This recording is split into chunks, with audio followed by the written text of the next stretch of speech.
Mkurugenzi mkuu wa kampuni ya Travel Partner Limited, mfanyabiashara Eric Mashauri, ambaye hivi karibuni alikumbwa na malalamiko kupitia mitandao ya kijamii kutoka kwa uraia wa Uingereza daiwa kodi ya eneo lake lililopo wilayani Karatu mkoani Arusha, hatimaye amejitokeza hadharani na kutoa ufafanuzi juu ya tuhuma hizo. Mashauri amesisitiza kuwa hana deni lolote kama ilivyodaiwa, akieleza kuwa aliingia makubaliano halali ya upangishaji wa eneo hilo kwa kipindi cha miaka 15. Hatua ya mkuu wa mkoa wa Arusha Mheshimiwa Amos Makalla kuingilia kati imekuja mara baada ya pande husika kushindwa kufikia mwafaka kufuatia kikao kilichofanyika ofisini kwake kikihusisha kampuni hizo mbili. Kutokuwepo kwa mwafaka kumeacha suala hilo likihitaji hatua zaidi za kisheria ili kupata suluhu ya kudumu. Hii ni Swahili Media, usisahau kulike, kusubscribe, kushare na kucomment. Naitwa Jamila Mohamed. Huyu Mr. Timothy ambaye ameonekana kwenye vyombo vya habari, social media hizi, akiwa akitafuta sympathy ya wananchi, kuonekana kama ameonewa.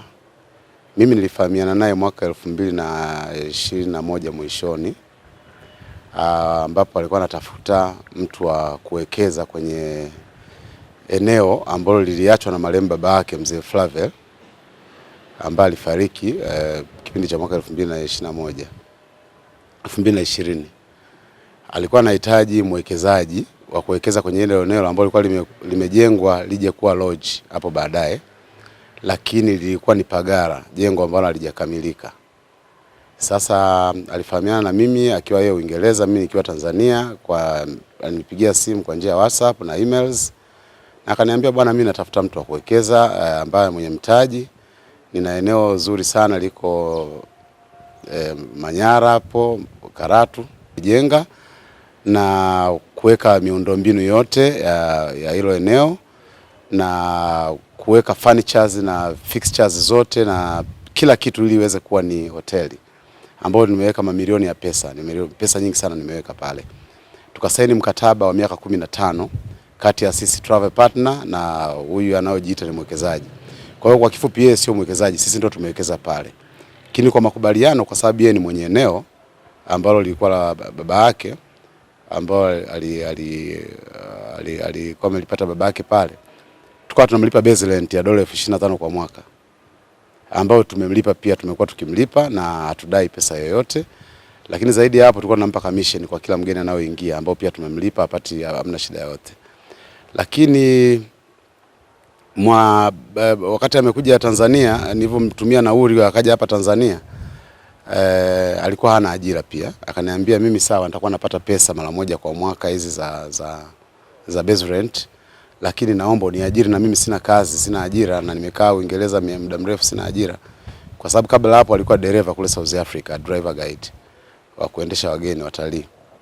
Basi kiubinadamu nikamwajiri kwenye kampuni yangu, akawa anafanya marketing, akawa idara ya marketing, na tukaanza vizuri. Nimefanya naye kazi miaka 3 akiwa mfanyakazi wangu, lakini pia nikiwa namlipa base rent yake ya ile eneo, lakini mtaji aloweka mtaji pale ni mimi. Ni pesa nyingi sana nimeweka. Akasema yeye kuna rent anadai. Akaambiwa alete vithibitisho, akakosa vithibitisho. Lakini sisi tukaweka vithibitisho vyote, pesa zote ambazo tumemlipa hadai. Tumemlipa mpaka hiyo base rent yake ya ile eneo mpaka 2026 tarehe 31 Julai hadai pesa, na tumemlipa in advance. Ilikuwa next season ambayo tarehe 1 mwezi wa 8 ndio tungeweza kumlipa tena hela zingine $25,000. Jana pia kwamba katika majengo ambayo tumeyaongeza pale, tutakuwa tunampa renti $25,000, tunampa nusu $12,500, alafu $12,500 tunamkata kwenye rent. Lakini pia hiyo hatujamaliza deni kukatwa. Yeye amekuja amevamia pale na kwa kutumia nguvu, na akiambiwa kutoka kwamba bado tuna mkataba, kwa sababu tuna mkataba wa miaka 15 ili kulikava investment yetu, anaanza kulia, anaanza kuona kama anaonewa. Kwa hiyo sisi ndio investor, yani nataka jamii ifahamike kwamba sisi ndio tumewekeza pesa pale. Yeye anamiliki eneo ambalo tumeweka pesa, tumechukua mtaji tukawekeza pale, tumeajiri wafanyakazi wa Tanzania pale, tunalipa kodi za serikali, tunalipa kila kitu kinachotakiwa kufanyika, lakini yeye anapokea tu rent na tumekuwa tukimlipa rent yake.